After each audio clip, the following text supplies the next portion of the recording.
Besame agua emo gulde women fiskudus. Besame gormawe kermawe highlights and last. Moen besa zem negede Yehuda se yume exabi wa empress zero lenin as. Keborla kal keborla dimsu keborla highlight salam tenestelin the care salas. As we continue to practice our African tradition, I seek the permission of the ancients to speak. Ancients, may I speak? Give thanks, Miss Ghana. Glory, eyes is honor. Love, I spec. Hotep, shalom. To the ancient Rastafari ones who survived for I and I to exist today. We're here today to say to you, we honor you. We love and will always treasure you. Miss Ghana, Zabia Yemiskin, thank you. Let the holy anointing of His and Her Majesty anoint thy white locks and crown the I and I them with power and glory. Let the father of the first conscious spark receive I and I Isaac, Zabia Yemiskin. Now I say, if I and I never suffer unjustly, if I and I never are persecuted without a cause by the system, as Italy did to Ethiopia in the personage of our king, Germawe Kedamawe Haile Selassie, the prophet Marcus Garvey, or the Essene Yeshua, if I and I are never falsely accused, slandered, and betrayed, as Asar by Seth, then you can never be anointed by the people as saints, martyrs, heroes, heroines. Rastet Peri, we are the ancestors, messiahs, and saviors. We prophesy. Jah Rastafari. Jah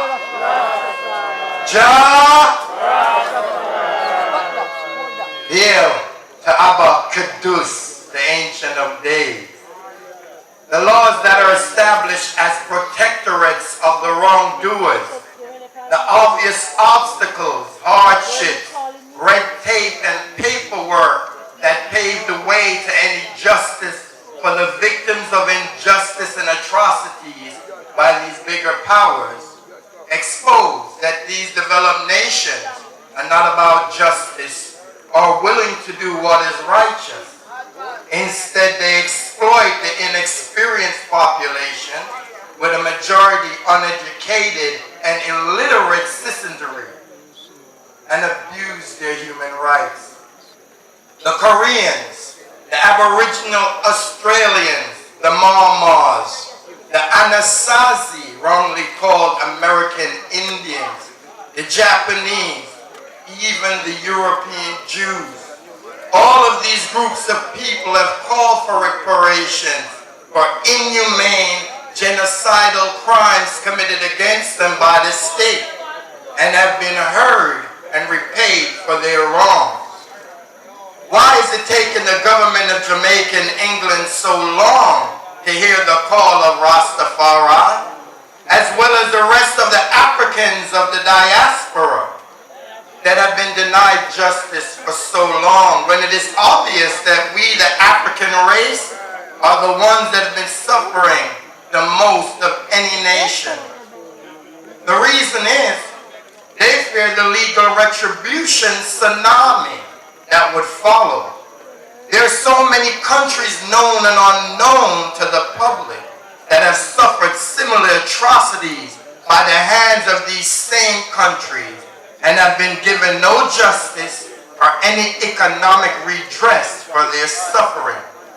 Because they do not possess the visual or audio medium, economic, financial leverage, or power to make their voices heard, or simply lack the knowledge of the avenues they should take to reach their goals of reparations, lacking the capabilities to either take their fight directly to the government, or they lack the knowledge of the legal avenues to bring any suit against those who are the offenders of their human rights.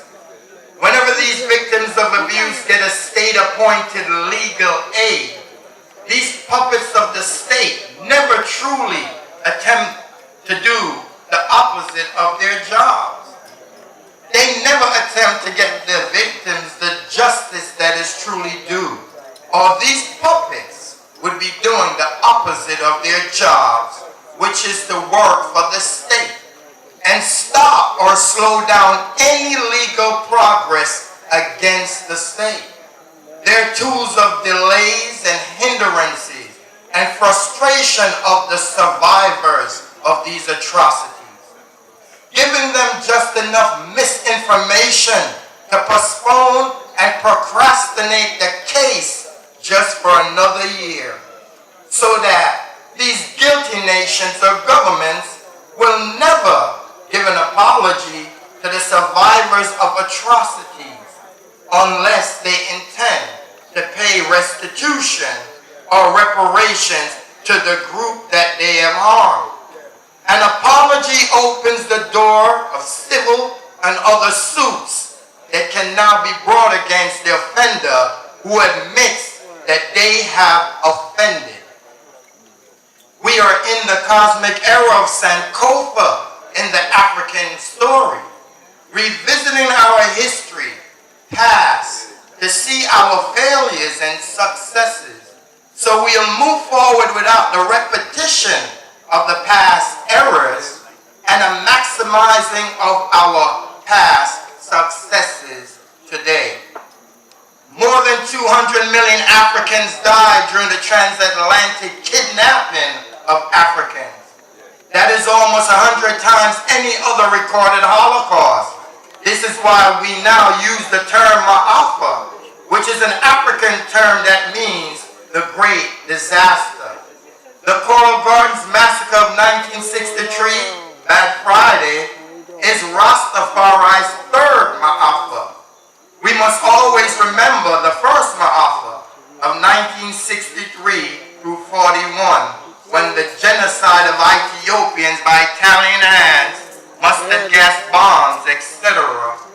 And secondly, the Ma'afa of the Dirge and Mengistu Haile Mariam should never be disconnected from our own abuses and unprovoked attacks. So this evening, Rastafari, we're looking at our past to move forward. Rastafari, if I say that we are the heavyweight champions and defenders of justice across the world, the greatest of opponents, challengers, enemies, and violators of justice and truth will have to be laid at I feet daily for I to continue sporting this beautiful gold belt of championship. I have to be willing to face off with the big boys and girls of every country that contains African people to bring the finalization, the reality of actual reparations and repatriation, to speak in blunt terms to the powers that be of the necessities and practical steps to remove all obstacles in Rastafari's way, eradicate all social abuse of Rastafari, to erase all prejudice and misrepresentation of Rastafari, to heal all the wounds that have been caused by the oppression and underdevelopment and hindrances of the Rastafari nation. The root of this oppression is the virus of fear and ignorance, which creates other diseases and festers into prejudice, racism, classism, elitism. Some Africans have taken the whip so long and have seen so many freedom fighters perish, they rather hide in fear from whom they really are, in hopes that they will not be seen and flogged by massa again. They fear drawing attention to themselves. They're comfortable on the plantation, and there be no need to cause a row. Now, take it easy. Shh. Bring your voice down.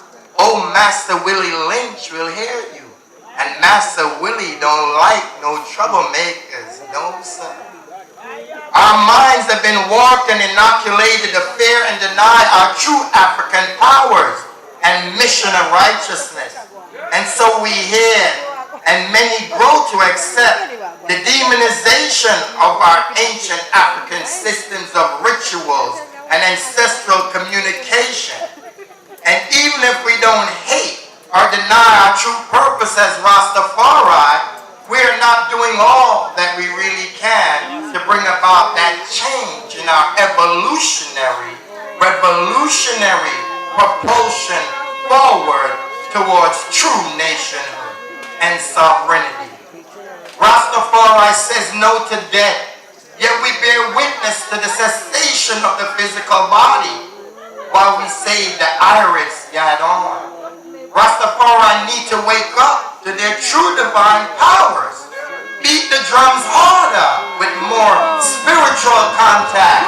Light the fire bigger and brighter, and chant that chant louder and louder and deeper.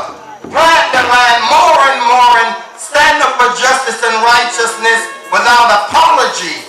But what a woe and a shame when Rasta left the path of vital to settling into the norm of Babylonian, European lifestyles like everyone else. Doing the same evil of the serpent seed and lie to yourself, not to anyone else, that you are justified to accept imbalance of true justice as a certain set right now. To accept the system of greed, corruption, bandula, gunmanship, gangsterism are just caught in the day-to-day lavish and mix-up of the community. The people are looking and still are to Rastafari as an instrument to remove the system of wickedness and evil that are in our world and governs our world into something more beautiful, conscious and life-changing. Yet they come to find out many times, and some are very disappointed to see that we as Rastafari too sometimes forget our true spiritual powers and behave just like that average human being. Rastafari is not the average human being. Rastafari is the awoken godness within the sleeping shell of the human being. Rastafari is the reconnection to the cosmic nexus and spiritual pathways to the ancestral abodes beyond the time and space continuum. Rastafari is the time travelers who have traveled through many births and worlds, but always remaining Rastafari, the true liberators of humanity, the regenerators of the cold cells of this dimension, the resurrection of the mentally dead, and the keepers of the life-giving vibration through music, poetry, and the arts, the custodians of nature and the true iris. Haile Selassie, I be praised. We know there's many more speakers, and so I will leave the speech there, and I just want to say, give thanks to the Most High for today. The turnout is wonderful. Rastafari, Luther continua, the struggle continues. Yes, sir. I want the item applaud the presentation from rasdawit. The definition of Rastafari